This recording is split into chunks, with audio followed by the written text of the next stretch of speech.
second film in the double feature, and this one is a spooky one. This is we're in spooky seasons, ladies and gentlemen. It's not October yet, but it's close, and a little bit of the chills, a little spookiness. I love horror. Horror is one of my favorite genres when it comes to films, because horror just does something to you. It gives you an emotion that some genres do, of course, but I think horror really, like, its mission is to give you an emotion. Let's talk about this one. The movie that we're talking about is Talk to Me. Talk to Me is a horror thriller. A group of friends do this little new game that involves a hand, which they conjure demons.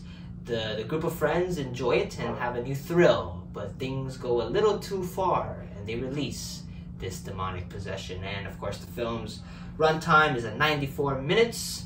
Good, short and simple. The film's rated R in color. And the film's directed by Danny and Michael Filippo. And yeah, this film, first off, I didn't know much about this film. All that I knew was the film was directed by Raka Raka. That's all I know. I saw the trailer, of course, but I didn't know Raka Raka directed this movie. Of course, I know. I used to watch their videos. Oh, they're hilarious. I still remember seeing the Ronald McDonald fucking Rampage, Street Fighter, Harry Potter, just crazy bloody movies. And now that these twins come into actual Hollywood to make a film and direct it, and also I think Danny wrote it as well, and with some friends, and I was like, all right, I didn't know, this is cool. Raka Raka made a movie, and by God, this film is not only, I'm happy for them for actually finally getting to shoot a movie, but also it being an amazing movie. This film is amazing. It's very well directed. It's absolutely a fantastic film. Easily the best horror movie of the year, but by a long shot. And yeah, this film is amazing. This is this is a fantastic horror film, and I'm glad this was made. You got the performances. You got the main girl, who her past is pretty dark, and she gets a hook with this new game and gets excited, enjoys it, but things go wrong and she deals with it, and she has her own things that she's dealing with. And yeah, I thought the main girl's performance is amazing. She's the one that pretty much leads the film, and yeah, I thought the main girl did just an amazing job with her emotion. Her acting, she can be emotional. She can also be terrifying when she gets freaking possessed, and also just funny as well. Her sense of humor about certain situations were pretty good, and I thought this girl just killed it. And I'm hoping this gives her, I guess, a bigger star shine, that she can get, I guess, more work, because she's fantastic in the film. And everybody too, of course the cast is very relatively unknown. You're not gonna find anybody that's famous. I think the only person is her friend's mom, who's known for Lord of the Rings, but other than that, that's about it. That is the stardom, ladies and gentlemen. But I thought everybody just did a fantastic job. The direction by Danny and Michael is, it's like, alright, when the first scene comes up, you're like, oh fuck, you already know what you're getting into. It's violent in a way. It's pretty damn violent, and not like a showy way where it's like, yeah, violence. Not even that. It's violent in a very like, ugh, grotesque, and just like, damn, this is fucked, and this is fucked up. And yeah, this film, it's beautifully directed by these two, and they did just an amazing job making their directorial debut. And the writing too, I love the writing. The dialogue is very well written.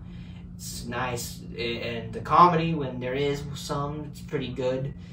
But it's very dramatic, very straight to the point type of story, and I thought the film was very well written. Chemistry, cast works well together, everybody works very well together for again, relatively unknown. The cinematography, this is a very good shot film. I'm glad this film didn't use any of the VFXs. It's very practical. I'm very happy for that. I'm glad this film is very practical, and I gotta give love to the makeup artist. I'm not gonna tell you why, but the makeup artist for a specific part is like, wow, they did a fucking amazing job creating that thing, or it's not a demonic thing or anything like that. I'm just saying the makeup artists deserve love on this one too, and the music score is pretty good. Yeah, this film is amazing. I feel like this is one of the best horror movies in a long time, I gotta say, and I believe it should be seen. It's also produced by A24, so you kind of, I guess, suspect what's gonna happen. And A24 is a company that lets their, I'm glad they let their directors make their movie and the way they want to. And I'm glad this film was made. I'm glad this film was produced. I'm glad this film was created to be seen. And I loved every minute of it. It's one of the best horror movies in years, and it deserves absolutely a 5 out of 5 stars. And it's fantastic. I'm very much, I guess, inspired by these two, man. Raka Raka, it's crazy that I remember seeing them in YouTube doing Ronald McDonald rampages and shit, bloody movies, Flappy Bird, that fun shit, to now making an actual film that I can say is one of the best horror movies in here. I would never, like, in a million years would have thought how Raka Raka's gonna make a banger of a horror picture, and they done did it, so I'm glad I got to see it. And if I'm gonna give it a letter to the film, I'm gonna give it a D. Sorry, a D for demons, because fucking demons, man. You don't try to mess with them. Of course, the film deals with young kids and young teenagers, so I guess it's like, all right, makes sense. Teenagers are kind of fucking, they do whatever they gotta do, and I like how they deal with clout in a way where it's like kids want clout and social media and shit like that. I'm glad they did that. They ensured, because most directors, especially in this caliber, never like to do movies in modern day, specifically Tarantino, Paul Thomas Anderson, just, yeah, these directors that usually they don't do any movies from modern days, and I feel like they did this, a modern movie from nowadays, fantastically. I feel like they didn't push the agenda and all that shit. I liked it. It didn't bother me, and I loved it, and yeah, I'm glad I got to see it.